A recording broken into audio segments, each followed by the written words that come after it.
RI menyepakati kenaikan target rasio pendapatan negara. Pemerintah berencana mengenakan pajak khusus. Akan menaikkan pajak, menyiapkan strategi baru untuk meningkatkan penerimaan negara.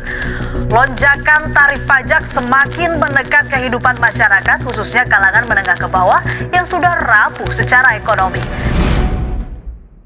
Di atas peta kepulauan terbesar di dunia, terbentang sebuah republik yang oleh banyak lidah disebut sebagai negeri kaya raya. Hutan-hutannya menyimpan mineral yang diperebutkan bangsa-bangsa. Lautnya mengandung gas yang menghangatkan benua lain. Tanahnya menyuburkan komoditas yang menopang peradaban global. Kendati demikian, di balik narasi kemakmuran yang terus-menerus digemakan itu, tersimpan sebuah kenyataan yang jauh lebih kelam, sebuah kebenaran yang tersembunyi di balik baris-baris angka dalam dokumen yang disebut Anggaran Pendapatan dan Belanja Negara. Badan Anggaran DPR RI menyepakati kenaikan target rasio pendapatan negara dalam pembahasan pendahuluan rancangan Anggaran Pendapatan dan Belanja Negara 2027. Berdasarkan data postur APBN yang berlaku, target penerimaan dari royalti sumber daya alam hanya dipatok pada angka sekitar 7,3% dari keseluruhan pendapatan negara.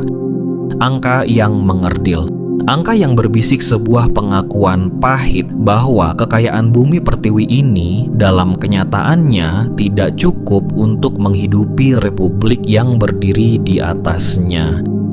Dengan demikian, beban itu dialihkan kepada mereka yang paling mudah dijangkau oleh tangan negara, rakyatnya sendiri. Maka berdirilah perpajakan sebagai tulang punggung keuangan negara. Bukan royalti dari perut bumi, bukan dividen dari sumber daya yang katanya melimpah, melainkan keringat. Keringat para pedagang di pasar subuh, keringat para buruh yang pulang larut malam, keringat kelas menengah yang mencicil harapan dengan gaji yang tak pernah benar-benar cukup.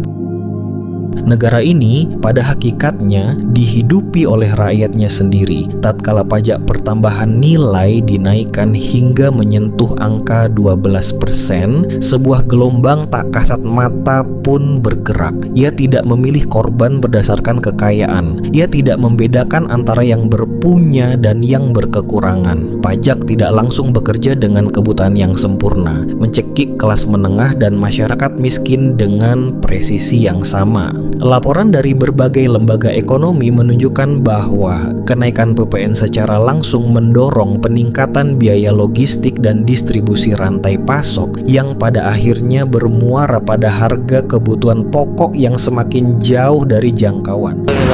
Bang, gimana Bang ada kenaikan ini Bang? Kaget gak sih Bang? Ya kaget kan. Orang baru kita belum tahu masalahnya, tiba-tiba udah langsung naik.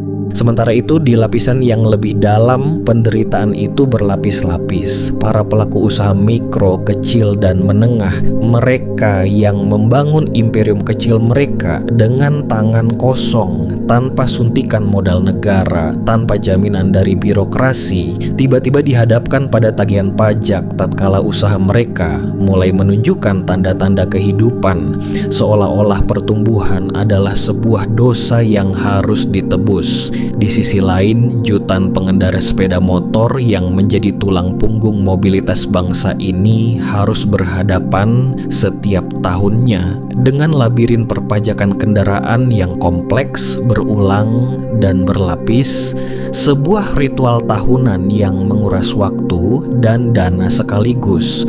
Namun, tragedi sesungguhnya tidak berhenti pada beratnya beban yang dipikul. Tragedi sesungguhnya terletak pada apa yang terjadi setelah beban itu diserahkan, setelah keringat itu dikumpulkan, setelah pengorbanan itu dihitung dan dicatat dalam neraca negara. Karena dari sinilah pertanyaan paling mendasar itu lahir. Kemana perginya semua itu?